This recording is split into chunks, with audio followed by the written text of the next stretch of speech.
Every year, they gave my sister surprise trips and told me, we're just doing what we can afford. So I stayed quiet.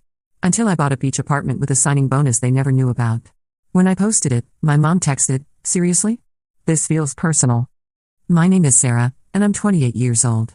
I have a younger sister, Emma, who's 25, and we grew up in what most people would consider a middle-class household. My parents, Linda and David, always made sure we had food on the table, clothes on our backs, and a roof over our heads. But there was always this difference in how they treated us that I couldn't quite put my finger on until I got older. Emma was what you'd call the golden child. She was outgoing, bubbly, the kind of person who could light up a room just by walking into it. She was also incredibly social, always surrounded by friends, always the center of attention at family gatherings. Me? I was the quiet one. The studious one. The one who spent Friday nights with my nose in a book instead of out partying. My parents always said they were proud of my academic achievements, but their actions told a different story. It started small when we were kids.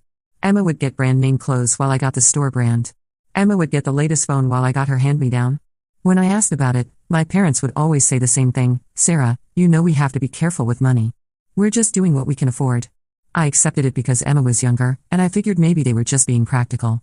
But then high school rolled around, and the pattern became impossible to ignore. For Emma's 16th birthday, my parents threw her a massive party. They rented out the community center, hired a DJ, bought decorations, and invited half the school. It must have cost them thousands of dollars. For my 16th birthday the year before? We went to dinner at Applebee's and I got a $50 gift card to Barnes & Noble. When I asked why the difference, my mom looked at me with this almost pitying expression and said, Sarah, honey, you know Emma is more social. She needs these experiences. You're happy with your books, right? I nodded and smiled because what else was I supposed to do? Make a scene? Demand equal treatment like some spoiled brat? No, I internalized it. I told myself that maybe they were right. Maybe I was just different, and different meant getting different things. The real kicker came during our college years. Emma decided she wanted to go to State University, about 3 hours away from home. It wasn't a particularly prestigious school, but it had a good social scene and a decent business program. My parents not only paid her full tuition but also gave her a generous monthly allowance for expenses. They set her up in a nice apartment near campus and made sure she never wanted for anything. Meanwhile, I had busted my ass to get into Columbia University in New York. Full academic scholarship, too, something my parents briefly mentioned at dinner one night before the conversation moved on to Emma's sorority rush. When I needed money for textbooks, living expenses, or even just food, I was told to get a part-time job. It'll be good for you, Sarah, my dad said. Character building. Emma's got enough on her plate with her studies. Emma's studies, by the way, consisted of a business major with a 2.8 GPA and a social calendar that would make a Kardashian jealous. But sure, Dad. Character building. I worked 3 jobs through college. I was a research assistant, I tutored undergrads, and I worked weekends at a coffee shop. I lived in the cheapest dorm room available and survived on ramen noodles and whatever free food I could find on campus. I graduated summa cum laude with a degree in computer science, and had already landed a job at a major tech company in San Francisco before I even walked across the stage. Emma graduated 2 years after me with her business degree and moved back home. My parents were thrilled to have their baby girl back and immediately started talking about helping her find an apartment, and maybe even a car. Emma had vague plans about maybe doing marketing or something but was in no rush to start her career. And this is where the trip started. The first one happened about 6 months after Emma moved back home. I was working crazy hours at my new job, trying to prove myself in the male-dominated tech world, when I saw the Instagram posts. Emma was in fucking Cabo San Lucas, living it up at some luxury resort. Cocktails by the pool, spa treatments, the works. The caption read, so grateful for the best parents ever. Needed this little getaway to figure out my next steps. #blessed #family love. I called my mom that night. You sent Emma to Mexico? Oh, you saw her posts. Mom sounded genuinely excited. Yes, we thought she needed a little break. You know how stressful it's been for her, trying to figure out her career path. We found a great deal on the resort. How much was this great deal? There was a pause. Sarah, you know we don't discuss money matters. It wasn't that expensive, and Emma deserved a little treat. What about me? I've been working 70-hour weeks, and I haven't had a vacation since. Honey, you have a good job now. You can afford your own vacations. We're just doing what we can afford to help Emma while she's still finding her way. There it was again. That phrase. We're just doing what we can afford. I hung up feeling like I was being dramatic, like maybe I was just jealous. I pushed the feeling down and focused on work. The next year, it was Costa Rica. The year after that, Thailand. Then Italy. Then fucking Iceland. Each trip was more elaborate than the last, and each time I asked about it, I got the same response, we're just doing what we can afford, and Emma really needed this. Emma never seemed to really need a job, though. She bounced between a few part-time retail positions, lived at home rent-free, and spent her days at yoga classes and brunch with friends. Meanwhile, I was climbing the corporate ladder, working insane hours, and barely had time to date, let alone travel. The breaking point came last Christmas. I had flown home for the holidays, spending a small fortune on last-minute flights because I'd been working on a major project launch right up until December 23rd. I was exhausted, stressed, and really looking forward to just relaxing with family. Emma bounced into the living room on Christmas morning with her phone in hand. Guess what? Mom and Dad are sending me to Japan for New Year's. I've always wanted to see Tokyo, and they found this amazing tour package. I leave tomorrow. I sat there holding my gift, a generic World's Best Daughter mug that I was pretty sure came from the grocery store pharmacy section, and just stared at her. Japan. They were sending her to fucking Japan. That's great, I managed to say. I know, right? They said I'd been working so hard at the boutique, and they wanted to reward me. Plus, Mom said it might help me figure out if I want to get into international business or something. Emma had been working part-time at a clothing boutique for 3 months. 3 months. And that constituted working so hard. I pulled my mom aside later that day. Japan, Mom? Really? She had the decency to look slightly uncomfortable. Sarah, I know it seems like a lot. It doesn't seem like a lot. It is a lot. Do you have any idea what a trip to Japan costs? We got a good deal. Stop. Just stop with a good deal bullshit. I was trying to keep my voice down, but I was shaking with anger. Do you know what I got for working my ass off this year? For getting promoted twice? For finally being able to afford my own place in San Francisco? A mug, Mom. A $5 mug. Sarah, you don't need us to buy you things anymore. You have a good salary. It's not about the money. I exploded. It's about the fact that you've spent the last 10 years giving Emma everything she wants while telling me to be grateful for scraps. It's about the fact that she's never worked for anything in her life, and you reward her with international vacations while I kill myself trying to make you proud and get a fucking mug. My mom's face went cold. I don't like your tone, Sarah. We've always supported both of you girls equally. Equally? I laughed, and it came out bitter and harsh. Mom, you spent more on Emma's last trip to Italy than I made in my first 6 months out of college. You bought her a car when she turned 21. You pay her phone bill, her car insurance, her health insurance. She lives at home rent-free and you fund her social life. But sure, tell me again how you support us equally. Emma needs more support right now. Emma is 25 years old. When do you stop making excuses for her? We didn't speak for the rest of my visit. I flew back to San Francisco on New Year's Eve, watching Emma's Instagram stories of her exploring Tokyo while I sat alone in an airport bar, drinking overpriced wine and questioning everything about my relationship with my family. That's when I made a decision. I was done trying to prove myself to them. Done trying to earn love and recognition that they apparently reserved exclusively for Emma. I was going to focus on my own life and let them figure out their golden child situation without me. I threw myself into work with a vengeance. I took on bigger projects, worked longer hours, and networked like my life depended on it. 8 months later, I was offered a senior developer position at a startup that was about to go public. The offer came with a base salary that was double what I was making, plus equity, plus a signing bonus that was more money than I had ever seen in my life. The signing bonus was $150,000. $150,000. Just for saying yes to the job. I sat in my apartment, staring at the contract, and suddenly I knew exactly what I was going to do with that money. I'd always dreamed of having a place by the ocean. Growing up, we'd taken a few family trips to the beach, and those were honestly some of my happiest childhood memories. I used to fantasize about having my own little beach house someday, a place where I could listen to the waves and just breathe. So I started looking. And because the universe apparently has a sense of humor, I found the perfect place within a week. It was a 1-bedroom condo in a small coastal town about 2 hours south of San Francisco. Nothing huge or fancy, but it had floor-to-ceiling windows facing the ocean, a small balcony, and was walking distance to the beach. The seller was motivated, and I was able to negotiate a great price. With my signing bonus as a down payment and my solid income, the monthly mortgage was manageable, though definitely more than my San Francisco rent.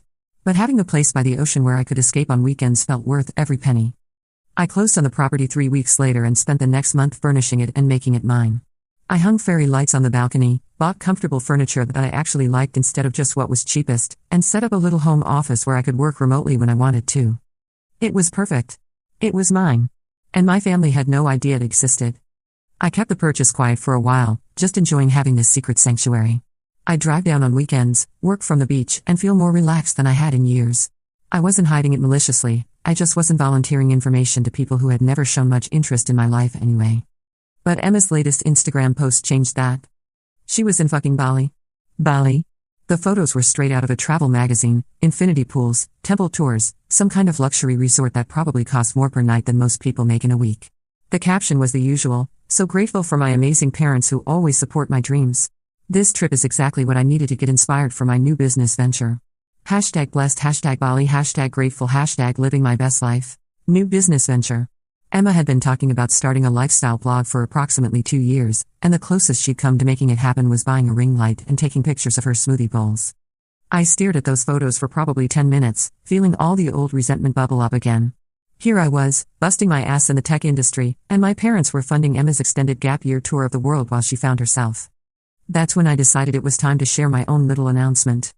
I spent the weekend at the beach house, taking photos. Nothing too over the top, just some nice shots of the view from my balcony, the sunset over the ocean, my coffee cup on the little table I'd set up by the window. I put together a simple Instagram post with multiple photos and wrote, "Just wanted to share some exciting news, I bought my first property. This little beach condo is my new weekend retreat, and I'm so grateful that my hard work has allowed me to have this peaceful space by the ocean. There's nothing quite like the sound of waves to clear your head after a long week. Here's to new chapters and making dreams come true through dedication and perseverance.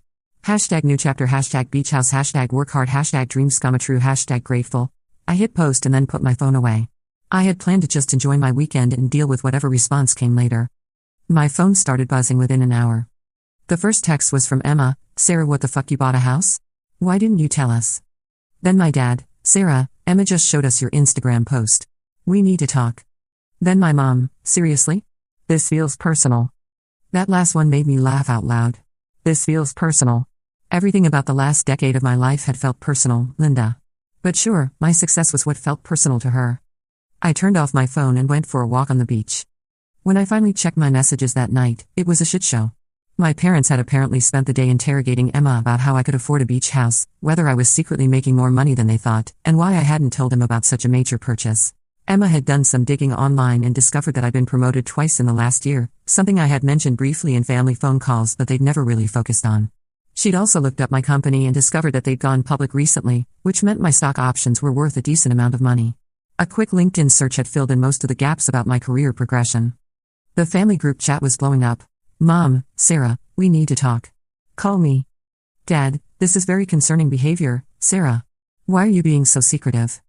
"Emma, I'm so confused right now. Sarah has been acting like she's broke this whole time?" "Mom, Sarah, your father and I are very hurt that you didn't share this news with us. We're your family." "Dad, we've always been supportive of your career. This feels like a slap in the face." "Emma, wait, did you guys know Sarah was making enough money to buy a house?" "Mom, Sarah, please call me. This is ridiculous." I screenshot the whole conversation and sent it to my best friend Rachel with the caption, "And they wonder why I didn't tell them." Rachel called me immediately. "Oh my God, Sarah. They're really going to make this about them, aren't they?" "Of course they are. I'm the selfish daughter who doesn't share things with her loving, supportive family. The same loving, supportive family that's been funding your sister's world tour while you worked 3 jobs in college? That would be the one." I didn't respond to the family group chat that night. Or the next day. I had taken Monday off work to enjoy my new place, and I was not going to let their drama ruin it. But Linda is nothing if not persistent. She called me 17 times on Monday. 17. I finally answered on the 18th call because I was afraid she might actually drive to San Francisco looking for me. "Sarah Elizabeth, what is going on with you?" "Hi, Mom. I'm doing well, thanks for asking. How are you?" "Don't give me attitude. Why didn't you tell us about the house? I told you I got promoted. I told you work was going well. I didn't realize I needed to give you a detailed breakdown of my finances. This isn't about money, Sarah. This is about family. We're supposed to share these things with each other." "Are we?" Because Emma has been to 6 different countries in the last 3 years, and I found out about all of those trips through Instagram. "That's different. How is it different, Mom? How is it different that you plan elaborate surprise trips for Emma but I'm expected to announce my personal purchases to the family?" "Because we paid for Emma's trips. We have a right to know what we're spending our money on. This house of yours, how did you afford it? Are you in some kind of financial trouble? Did you take out loans you can't afford?" And there it was. She couldn't even conceive of the possibility that I might have actually earned enough money to afford something nice. It had to be some kind of financial irresponsibility on my part. "No, Mom. I'm not in financial trouble. I got a significant signing bonus when I changed jobs, and I used it as a down payment. The mortgage is well within my means." Silence on the other end. "How significant?" "I'm not discussing my salary with you, Mom." Sarah, we're your parents. If you're doing well, we should know about it. We worry about you. You worry about me? Really? When was the last time you asked how I was doing? And I mean really asked, not just housework in passing during a phone call that's really about Emma? That's not fair, isn't it? Mom, do you know what I do at work? Do you know what my job title is? Do you know that I've been promoted twice in the last year?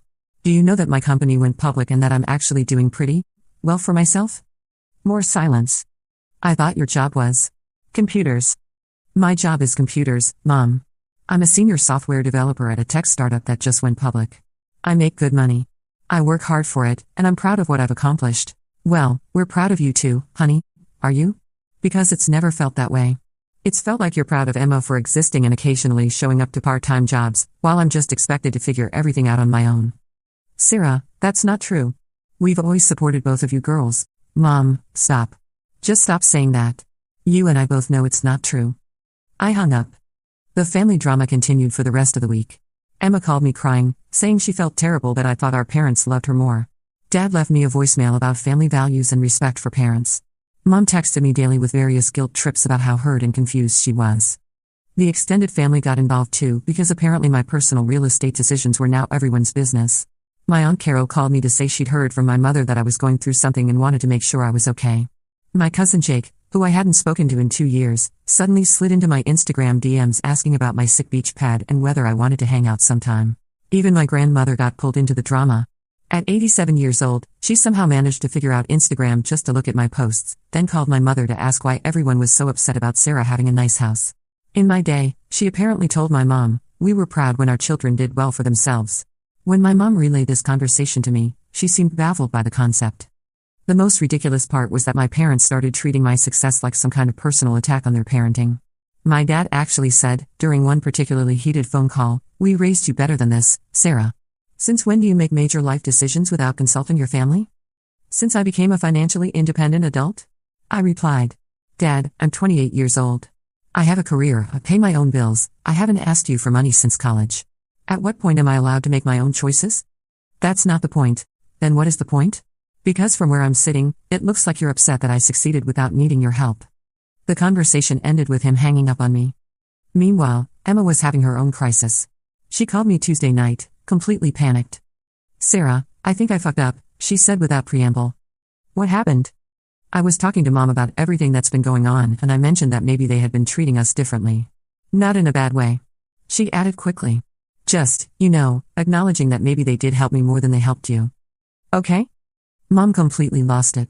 She started crying and saying I was ungrateful, that they'd sacrificed so much for both of us, that she couldn't believe both her daughters were turning against her. Then she said maybe they should have just saved all the money they spent on my trips and let me figure things out on my own like you did. I felt a familiar stab of irritation.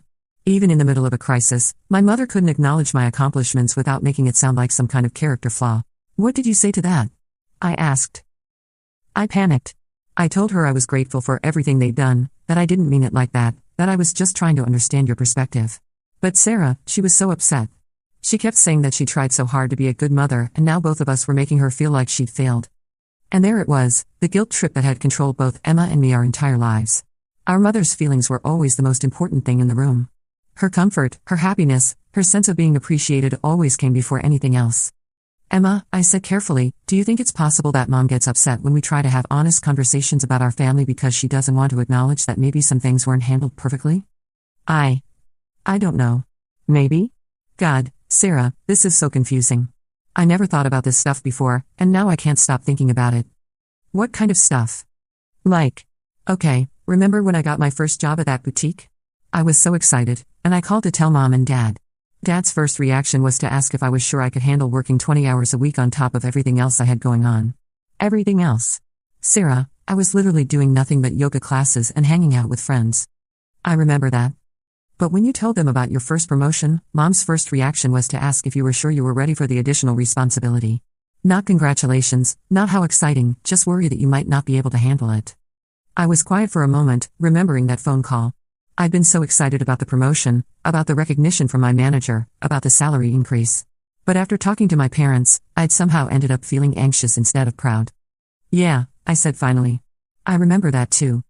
It's like they expect me to need help and you do not need help, and neither one is really fair, This was the most insightful thing I'd ever heard Emma say about our family dynamics. Emma, can I ask you something? Sure. Do you actually want to travel as much as you do? I mean, I know the trips are amazing, but do you ever feel like pressure to appreciate them in a certain way? She was quiet for a moment. Emma? I'm here. I'm just thinking. You know what's weird? I've never really asked myself that question before. What do you mean? I mean, when mom and dad offer me a trip, I just say yes. It feels ungrateful to even hesitate, you know? Like, who turns down a free vacation to Italy? But now that you're asking, sometimes I do feel like I have to be the perfect grateful daughter. Like I have to post the right photos and say the right things about how blessed I am. This was more honest than I'd expected from Emma, but it felt like a natural progression from our earlier conversation about family dynamics. That sounds exhausting. It kind of is. And the worst part is that I know how lucky I am. I know most people would kill for these opportunities. But sometimes I wonder what I'd choose if I had to pay for it myself, you know? That sounds exhausting. It is. And the worst part is that I know how lucky I am. I know most people would kill for these opportunities.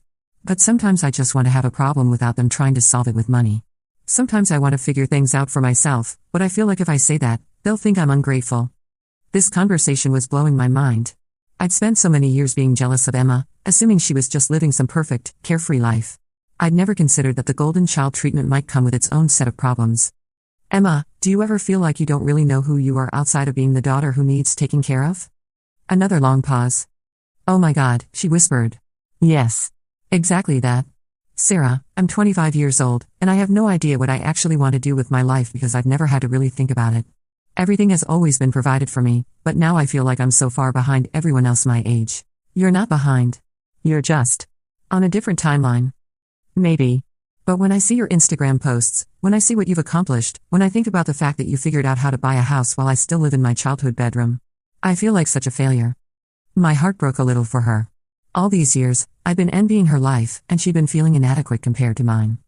Emma, you're not a failure. But maybe it's time to start making some choices for yourself instead of letting mom and dad make them for you. I know. I think I need to get my own place. And maybe turn down the next trip they offer me.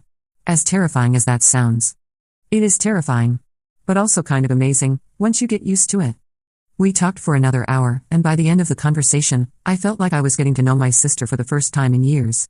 Not the golden child, not the family favorite, just Emma, a confused 25-year-old who was finally starting to ask herself what she wanted out of life. The irony wasn't lost on me. It had taken me buying a beach house and causing a family crisis for Emma and me to finally have an honest relationship with each other.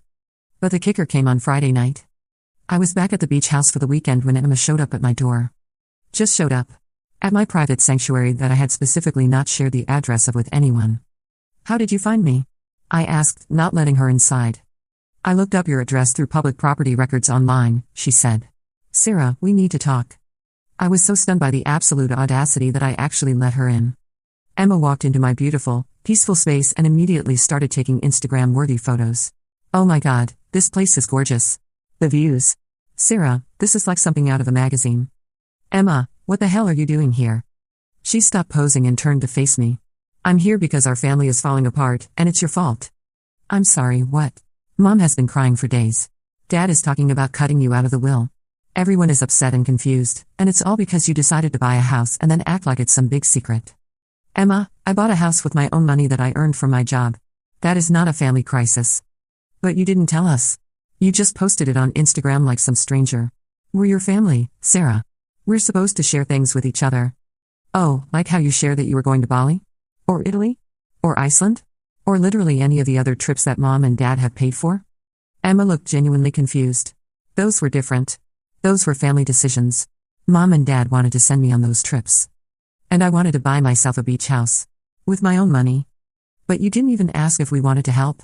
Help? I stared at her. Emma, when have mom and dad ever offered to help me with anything? They helped you with college? No, they didn't. I had a full scholarship. I worked 3 jobs to pay for everything else while you got a monthly allowance. That was different. How? How was that different? Emma sat down on my couch and put her head in her hands.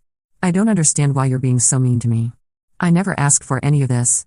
I never asked mom and dad to pay for trips or anything else. And for the first time in my life, I actually felt sorry for her. Emma, I said, sitting down across from her, I'm not being mean to you. I'm tired. I'm tired of pretending that it doesn't hurt that our parents have different expectations and different levels of support for each of us. But they love us both. I know they love us. But love and equal treatment aren't the same thing. They've spent the last 10 years supporting your lifestyle and treating me like I should be grateful for basic acknowledgement. I'm not mad at you for accepting their help. I'm mad at them for making it so clear that their help comes with conditions I apparently don't meet. Emma was quiet for a long time.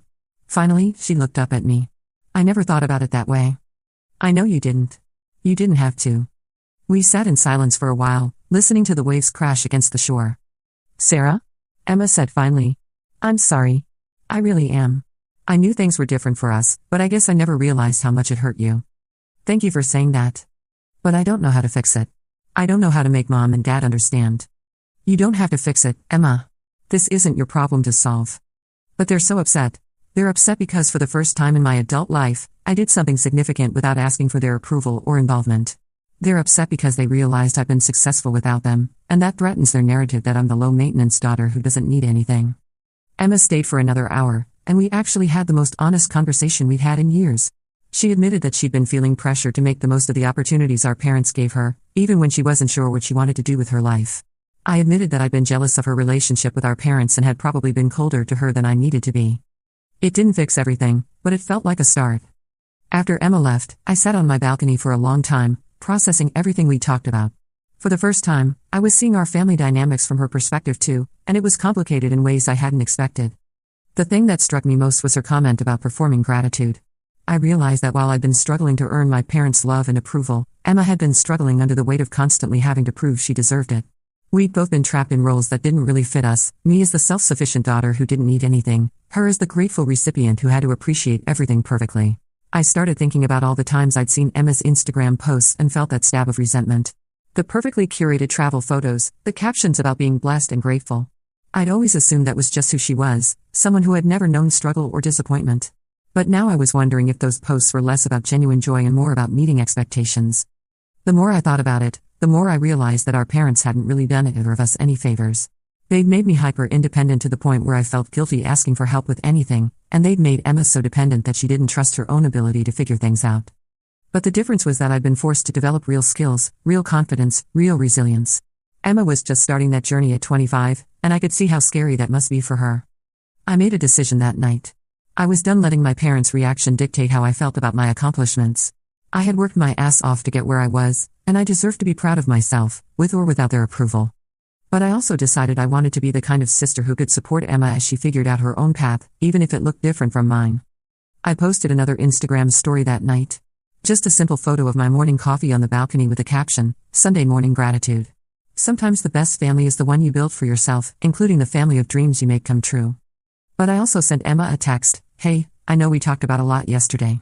Just wanted you to know that I'm proud of you for starting to ask yourself what you want. That takes courage, and you have more of it than you think. She texted back immediately, thank you. That means more than you know. My mom texted me within an hour, this is getting ridiculous, Sarah. You're acting like a child. I screenshotted and sent it to Rachel with a caption, the woman who has funded her 25-year-old daughter's gap year tour of the world is calling me childish. Rachel texted back, I'm dead. But also, good for you. You deserve that beach house and every bit of happiness it brings you. She was right. I did deserve it. The family drama has continued, of course. My parents are still hurt and confused. Emma is trying to play peacemaker while also apparently having some revelations about our family dynamics. And I'm just living my life. I love my new place. I love my job. I love the person I've become through all of this, someone who doesn't need external validation to know her own worth. My mom was right about one thing, though. This does feel personal. It feels personal because I finally chose myself. I finally decided that my happiness and success were worth celebrating, even if my family couldn't or wouldn't celebrate them with me. And honestly, that feels fucking amazing. Edit, a lot of people are asking about the current situation with my family, so I thought I'd add an update. My parents and I are still working through things. We had a long phone conversation last week where I laid out everything I've been feeling for the past decade. It was uncomfortable and emotional, but I think it needed to happen. My mom cried and said she never realized how differently they'd treated Emma and me. My dad was more defensive but did acknowledge that maybe they'd been overprotective of Emma. Emma and I are actually in a better place than we've been in years. She's started therapy and is having her own revelations about the family dynamics. She's also got a real job now, full-time, benefits, the works. I'm proud of her for taking that step. As for the beach house, I'm writing this update from my balcony at sunrise, and I can confirm that it's still the best decision I've ever made. Sometimes the best revenge is just living well. And I'm finally living very well indeed.